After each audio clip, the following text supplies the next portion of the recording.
Hey everyone, and welcome to TopThink. Today, we're going to learn about 7 tips to hold a conversation with anyone.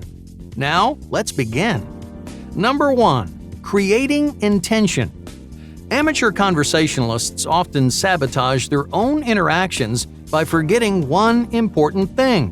Before you start talking to someone, decide why that conversation matters. What are you trying to accomplish here? Okay, let's say, for example, that you strike up a conversation with a new colleague. That exchange could go any number of ways. If you want to recruit them for something at work, you might bring up the new project you're starting. If you want to find someone to hang out with, you'd probably ask them what their hobbies are. So, what do these 2 examples have in common? They both use a specific intention. There's a goal that you want to accomplish, so you know how and where to kick things off. If you didn't create that intention, things would go a whole lot differently. You'd ask generic questions. There'd be lots of awkward pauses. The conversation would go on way too long simply because neither one of you knew when to stop. You need intention for the same reason that you plan a vacation before you go on it, or you pick a destination before you start driving. That freedom might seem like a good idea at first. And sure, it lets you choose from a limitless number of possibilities, but most of the time, the conversation will be so general that you can't decide what to talk about. You end up feeling aimless and awkward. To solve this problem, you need to narrow down your options. Make a plan. Decide on a specific direction. When you enter any conversation, you should know the reason that you're there.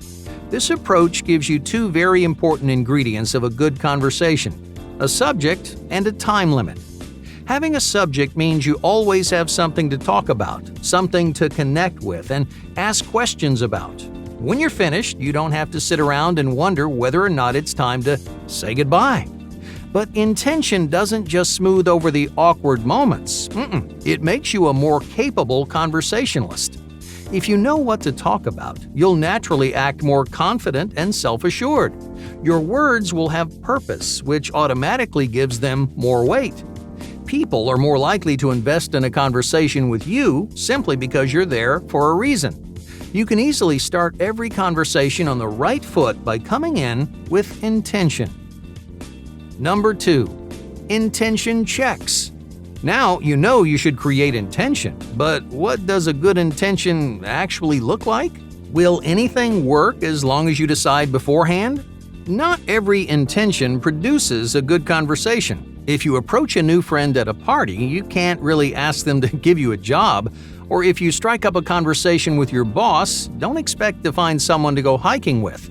The conversation and the context, they need to line up. The best intentions will consider the environment and the type of person that you're talking to. Otherwise, you won't get them interested, you'll just catch them off guard. So after you decide on your intention, ask yourself a few important questions. First, who am I talking to? Second, what expectations do they have of me? Third, why are they here? Fourth, is what I'm saying appropriate for this situation? Now, you might not notice how strange something sounds until you force yourself to take a step back. In your head, a topic might make perfect sense, but the other person has no idea what you're thinking. They aren't drawing the same connections that you are. Context is all they have, so use these simple checks to stop you from throwing people off. Number 3. Unique questions. Asking questions is an important part of any lasting conversation. You need them to keep things interesting, to stop the conversation from running aground. If you're someone who struggles to keep conversations going, then try to ask more questions than you answer. Let the spotlight shine on the other person while you direct things from behind the scenes. The role of conversational question keeper has a number of advantages. First of all, you just spend less time talking. Questions are almost always shorter than answers, so you have more time and space to think about what to say next. Questions also communicate genuine interest. Most of the time, they tell the other person you're excited to know more.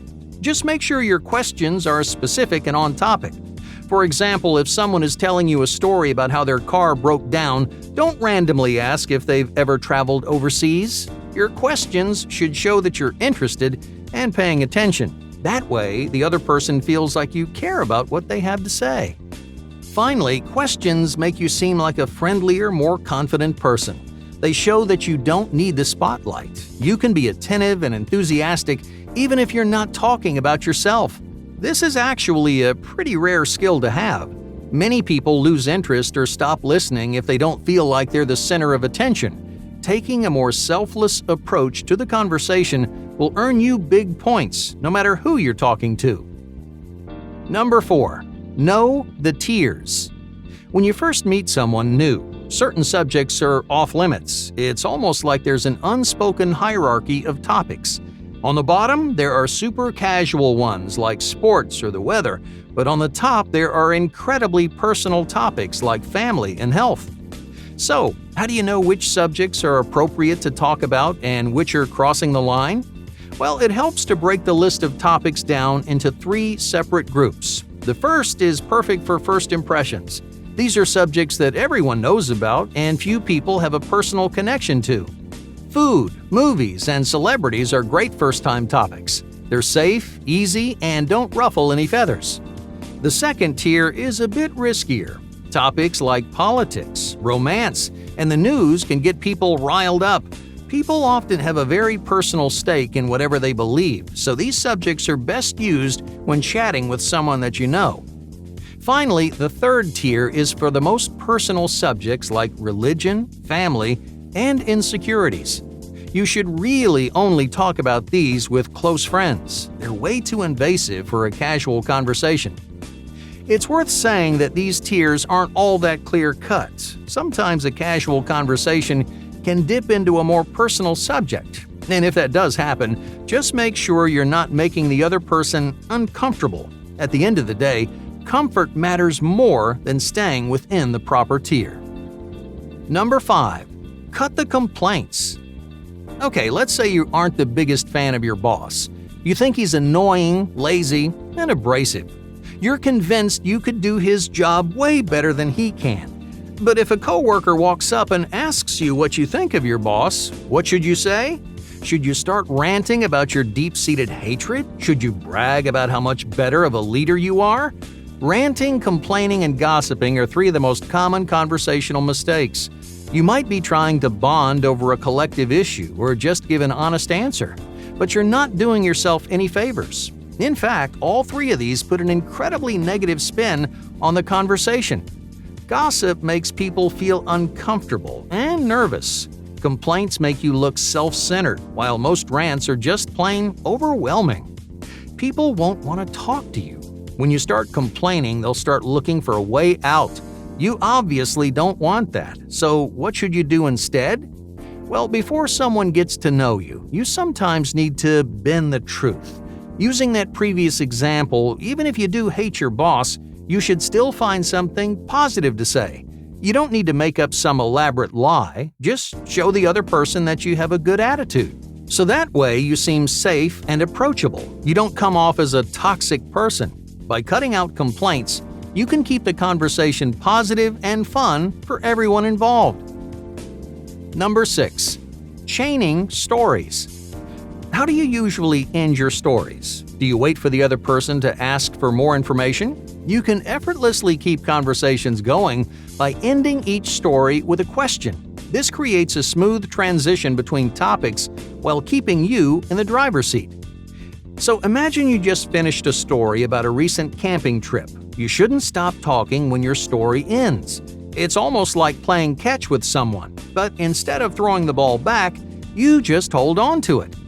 A question at the end of your story will pass the spotlight back to the other person. This gives them a chance to be active and invested. It may sound like a simple change, but that one question can make all the difference.